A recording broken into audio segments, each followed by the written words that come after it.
त्र्यंबके गौरी नारायणी नमस्तुते।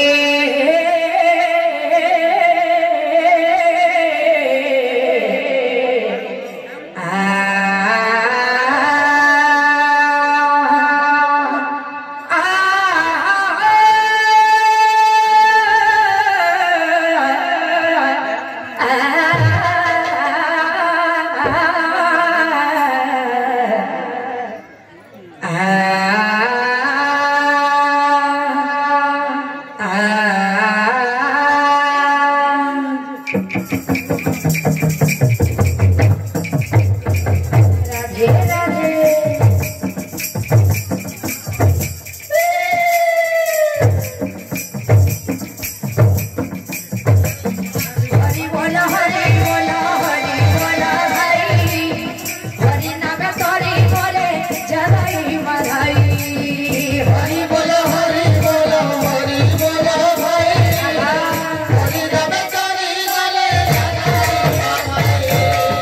हरि बोला भाई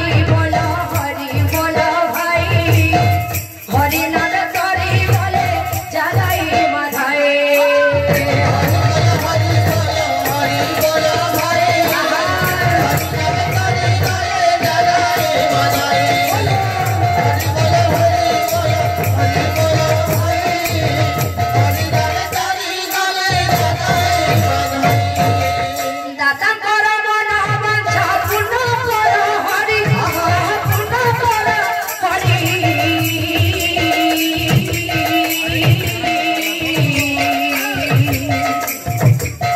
सुविधा सुबुद्धि दियो दई तारी सुविधा सुबुद्धि दियो दई तारी। हरि बोला हरि बोला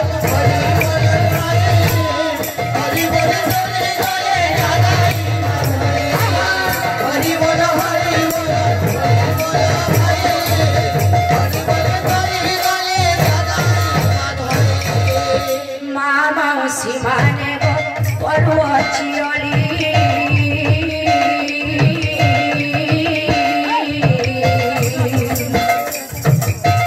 आनंद रे माने दिया हुला हुली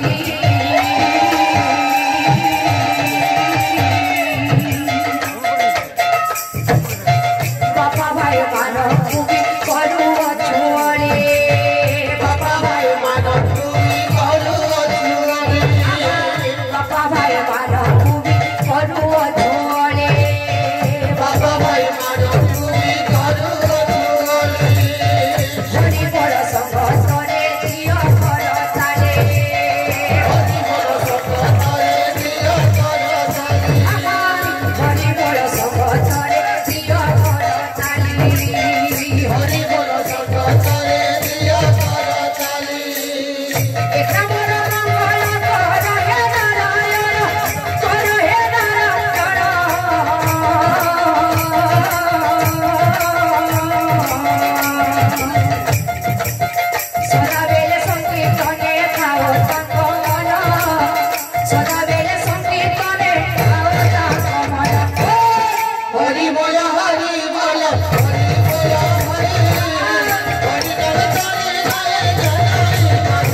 मनस्कामना परिपूर्ण देखो हरि बोल चला पत्रे प्रश्न देखो